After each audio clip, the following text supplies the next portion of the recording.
What's going on, YouTube? This is SG1 Sports, and you're watching our Pac-12 football channel.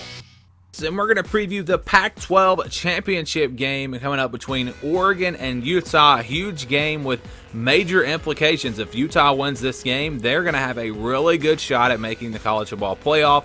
Oregon, they have a lot to play for as well, because if they win this game, they're headed to the Rose Bowl. I know they haven't quite met the expectations this year, but still just 2 losses and a chance to go to the Rose Bowl. That's not bad at all. So let's look at this one. It is going to be on Friday night. I believe this is the only Friday night conference championship game, the only Power 5 game at least. This game will be at 8 o'clock Eastern time, and you can see here Utah is favored by 6 points. Over-under is 47.5, so not expecting a ton of points in this one. You got 2 very solid defenses and really 2 teams that are overall pretty sound. Both teams pretty good offensively, pretty good defensively. You can make the argument that Utah is really good offensively and really good defensively when you look at their numbers, and I'll show you some stats here in a second.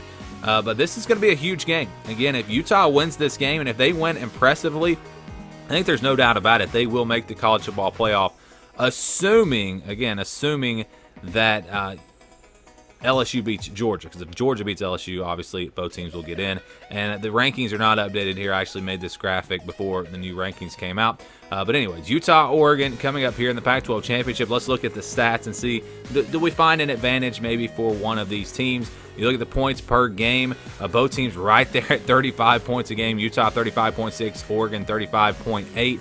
Points allowed per game, Utah a little bit better defensively there, 11.3, Oregon 15.8.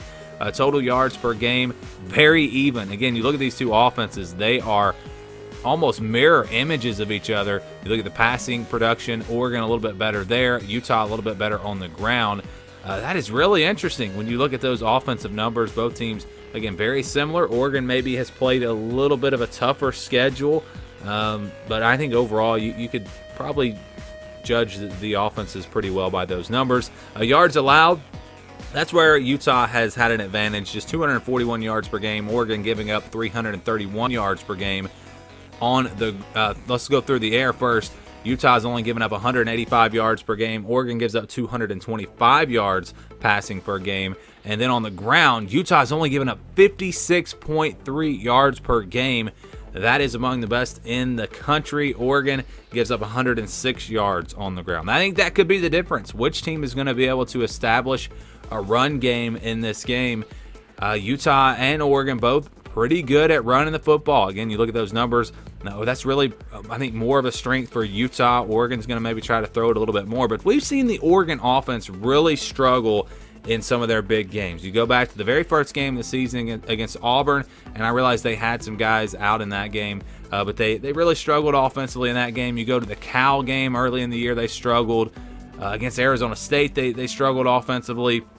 I just think it's going to be tough for them against this Utah defense. This is a very good defense for the Utes.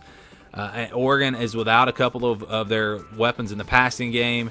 So I think it's going to be tough for Oregon to score a lot of points. I think Utah a little bit more balanced. I think they're going to have a little bit more success running the football. And again, I think that's going to be the difference. Which team can run the ball? Which team can keep it in those manageable third downs? Both teams, I think, are capable of picking up those third down and long plays. We're not talking about some of the other offenses in college football that if it's 3rd and 10, they're running the ball and punting. I mean, these teams, I think, have it with the quarterbacks and Tyler Huntley and Justin Herbert. But I think, again, running the football and having that balance is going to be a big factor. And I think Utah is just a better team to do that. And I think they're pretty much going to shut down the Oregon run game. And that will be the difference in this one.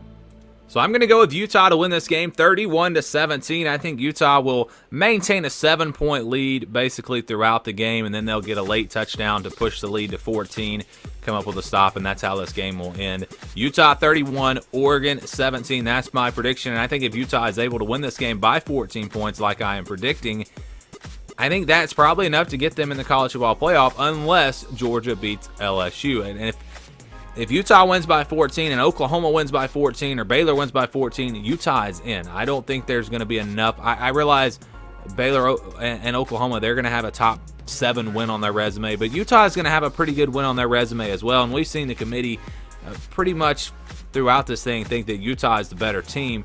So I don't think, unless Utah wins by 3 and Oklahoma goes out and wins by 30, I think that's really the only opportunity that Oklahoma or Oregon will have to jump Utah. So I think as long as Utah takes care of business and they win this game by at least a touchdown, I think they're probably going to make it, again, assuming that LSU beats Georgia. So that's a huge playoff implications in this game.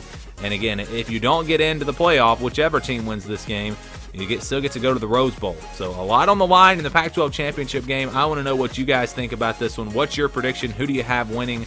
Let me know down in the comments below.